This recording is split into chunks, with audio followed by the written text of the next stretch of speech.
नमस्कार दोस्तों, daily news India 1.0 में आपका स्वागत है। दोस्तों, एयर इंडिया का क्रैश बहुत सारी पहेलियां लेकर आया, बहुत सारी। क्या उसमें ह्यूमन एरर थी?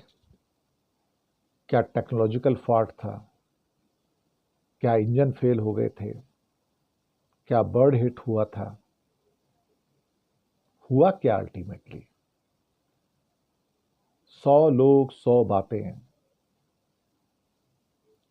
लेकिन 242 में से एक बच गया लकी आदमी। विश्वास 241 की मौत हो गई। मेडिकल कॉलेज के ऊपर गिरा। 50-60 से ज्यादा मेडिकल कर्मचारी और डॉक्टर्स की मौत हो गई नीचे। क्या कहा जाए?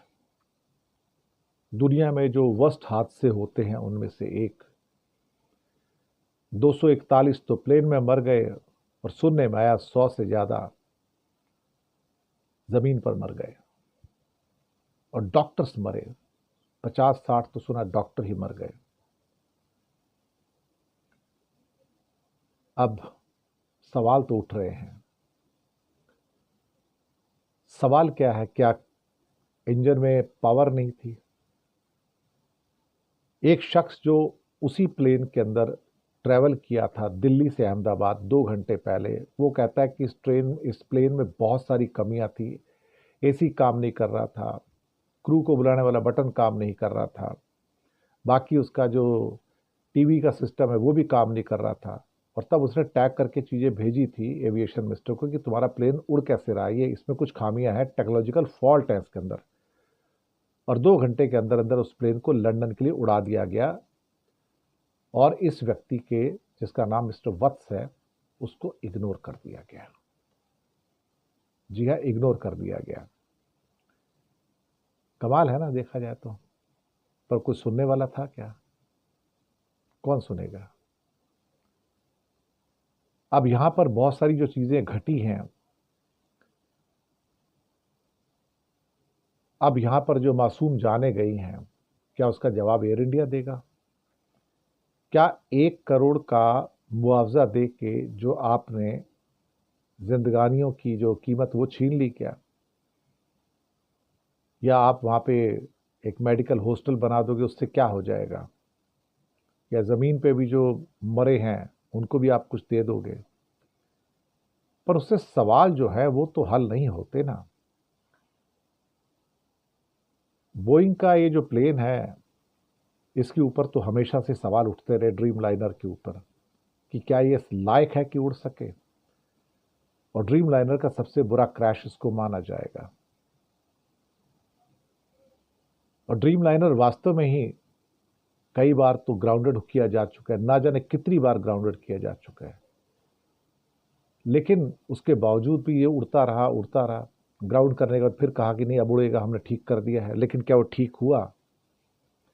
लोग कहते हैं कि ब्लैक बॉक्स से कुछ मिलेगा इंफॉर्मेशन, ब्लैक बॉक्स फिर से बोइंग को भेज दिया जाएगा। क्या बोइंग अपनी गलती मानेगा? कतई नहीं। बोइंग गलती नहीं मानेगा, क्योंकि वो गलती मान लेगा तो उसके विमान बिकने बंद हो जाएंगे।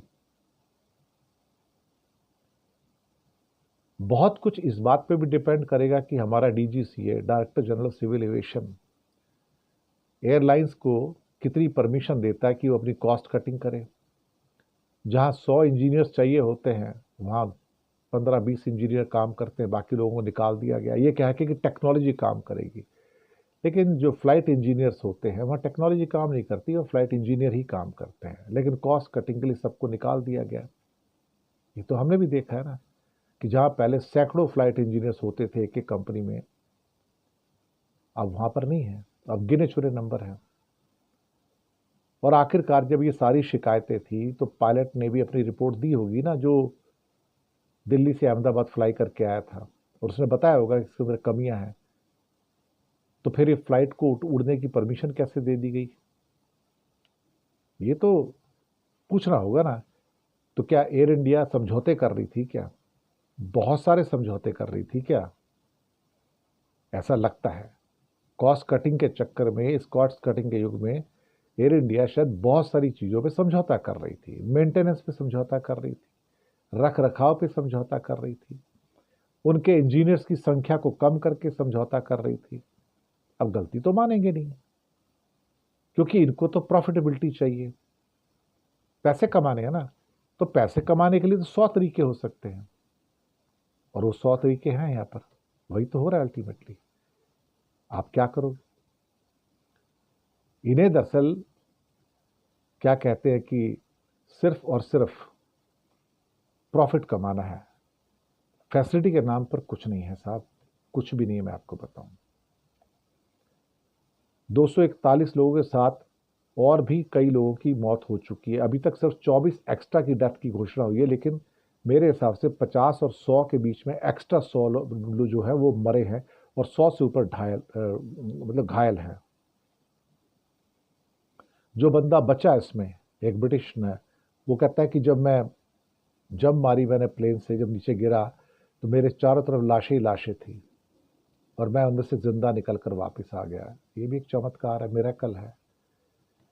पर मुझे लगता है कि बहुत सारे सवाल उठेंगे अब, और सवाल बहुत ज़्यादा होंगे। इन सवालों के जवाब तो एयर इंडिया को देने पड़ेंगे, इस सवालों के जवाब एयरलाइंस को भी देने पड़ेंगे, इस सवालों के जवाब डीजीसीए को भी देने पड़ेंगे, और इन सवालों के जवाब भारत सरकार को भी देने पड़ेंगे, जिन्होंने एयरलाइंस को अथाह प्रॉफिट कमाने का मौका दिया, पर सिक्योरिटी के ऊपर, सेफ्टी के ऊपर कॉम्प्रोमाइज़ करने की छूट भी थी। तो मोदी सरकार भी इस दोष से मुक्त नहीं हो पाएगी, लिख लीजिएगा। शुक्रिया।